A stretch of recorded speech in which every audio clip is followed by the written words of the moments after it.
So die volgende video wat ek maak, lê my nogal baie na in die hart, want dit is 'n ding wat ons as ouers baie gereeld doen, en ek weet nie altyd of dit regverdig die goedheid wat saam met dit gaan nie. Dit is hierdie kwessie van dat ons kinders so help om verbande uit te neem, en ons koop hulle huis op ons naam, en hulle betaal net die paaiement, of ons koop hulle voertuig deur ons huurkoop, en hulle betaal net die paaiement. Ek het selfs al een keer 'n kliënt gehad wat 'n verband gehad het op haar huis wat opbetaal was, en haar skoonseun het elke keer sy voertuig, nie elke keer nie, hy het sy voertuig, 'n kombi gekoop op sy ma se verband, sy het vir hom die geld geleen, en die hele rede was dat die paaiement soveel minder was, want dit was bekostigbaar, want natuurlik 'n verband het 'n afbetalingstermyn van 20 jaar, en wat ook al oor is, bepaal die paaiement. Dis nie soos 'n huurkoop wat net 'n 5 jaar termyn het, en daarom is die paaiement baie hoër, en so jy het baie langer om skuld af te betaal as dit in 'n verband is. So sy het die kapitaal gebruik om vir hom te help om 'n voertuig te kan koop. Dit was nie 'n huurkoop of niks, dit was haar bestaande verband wat sy nie vir die kind ekstra geld uitgegee het. So, ja, hoe lank betaal 'n mens nou af van 'n voertuig? Nou, dis die groot vraag wat ek eintlik wil vra. So, die voorbeeld wat ek vir julle wil gee is paar keer is hoekom dinge skeefloop as ons die kinders so help. So die een onthou ek is 'n rukkie terug. Hy het vir sy kind 'n lening gegee om Pretoria toe te trek en 'n besigheid te begin. Hy het geld geleen en hy het pa gestaan vir die skuld vir sy kind. Nou laat ek vir julle mooi sê, die kliënt, hulle was ook maar nie baie wel afgewees nie. Hulle het gelewe met hulle geld, maar hulle het nie ekstra geld gehad nie. Hulle huis was klaar betaal, hulle voertuig was klaar betaal. So hulle was eintlik finansiëel op 'n goeie plek. Daar was niks ekstra nie, daar was nie luksehede nie, maar hulle het niemand vir geld gevra nie. So het die kind wat dan depressie gelei het en al sulke dinge, die plan gehad en hy het besluit om die kind te help om 'n kans in die lewe te gee. So die kind vat toe nou die geld gaan Pretoria toe, en op een of ander manier het dinge nie uitgewerk en die kind het selfmoord gepleeg. So sit my kliënt toe nou met daai uitstaande lening, wat sê maar dit was 500 of 300.000 rand. Wat 'n probleem was, want hy kan daai paaiement betaal het, en die kind was veronderstel om die paaiement te betaal. En dis nie soos 'n voertuig wat jy net kan verkoop en sê, gee my die geld dat ek die skuld kan aflos nie. Dit werk toe nou nie so nie. So die eerste ding was, as hierdie kind doodsdekking uitgeneem het, daar's twee goed wat moet gebeur. Die kind moet eintlik doodsdekking uitneem op die pa se lewe, sodat die skuld in die pa se boedel klaar betaal kan wees. Want onthou, my skuld, maak saak vir wie ek skuld gemaak het, is deel van my boedel. Die ander punt was, daar moes op die kind se lewe dekking uitgeneem gewees het, soos as die kind sterf, dan sou die skuld klaar, die geld aan die pa uitbetaal en die pa sou die skuld kon aflos, want die kind is nie meer daar om die paaiement te betaal nie.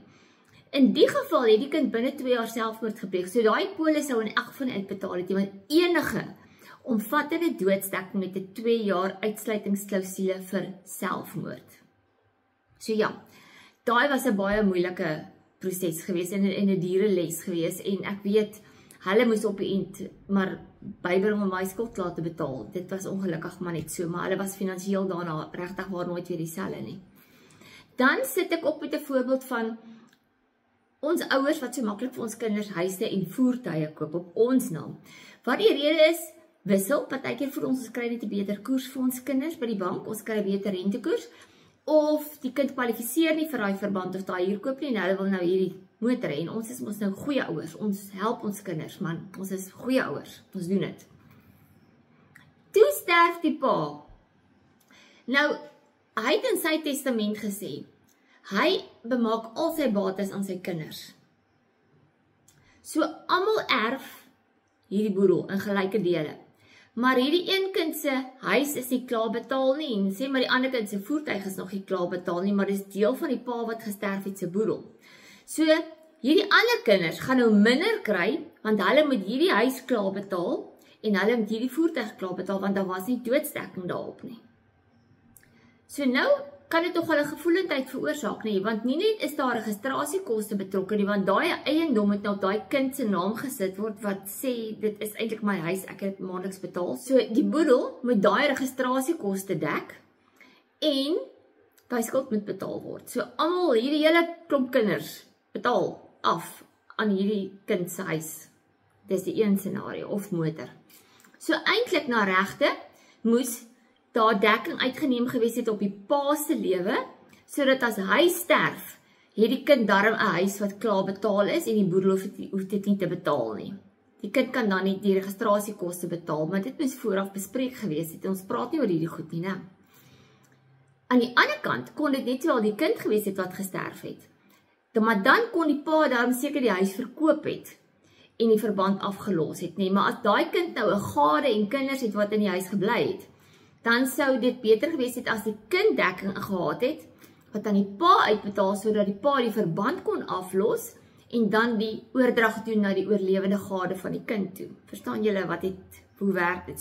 So veroorsaak ons eintlik drama in ons boedels, want ons besef nie die gevolge nie. Ek het al 'n video gemaak oor byvoorbeeld 'n kliënt wat gesterf het. Hy het ook vir sy dogter 'n verband op hulle huis gehad. Hy het gedink dit is omvattende dekking en hy het ons so verseker. Maar aan die einde van die dag, toe ons die eis wil insit vir die doodsdekking om uit te betaal, was dit net ongeluksdekking. En hy het gesterf aan 'n siekte, sodat geen dekking uitbetaal nie. Nou sit jy met hierdie kind, hulle huis, hulle skuld is nou deel van die pa se boedel. So die ma wat agtergebly het, haar geld wat sy kry, moet nou hierdie kind se skuld klaar betaal. Nou probeer die kind hierdie huis terugkoop uit die boedel uit, maar hulle kry nie 'n verband nie, hulle kwalifiseer nie. So hulle is op en af probeer, dit is nou al 'n hele klompie maande, en hulle kry nie daai verband nie, sodat hulle dit kan bekostig nie. Hulle kry dit nie teen dieselfde tariewe wat die pa gekry het nie. So hulle wil nie die huis verkoop nie. Nou begin 'n mens regtig waar desperate planne maak om jou huis te kan behou, want jy het mos in hierdie huis gebly, dit is jou huis. Dit was die verband was op jou pa se naam, maar in alle opsigte was dit jou huis. Jy het die munisipale rekening betaal, jy het hom in stand gehou, jy het tuin gemaak, baie dinge gedoen. So jy wil nie hê daai huis moet verkoop word en verlore gaan nie.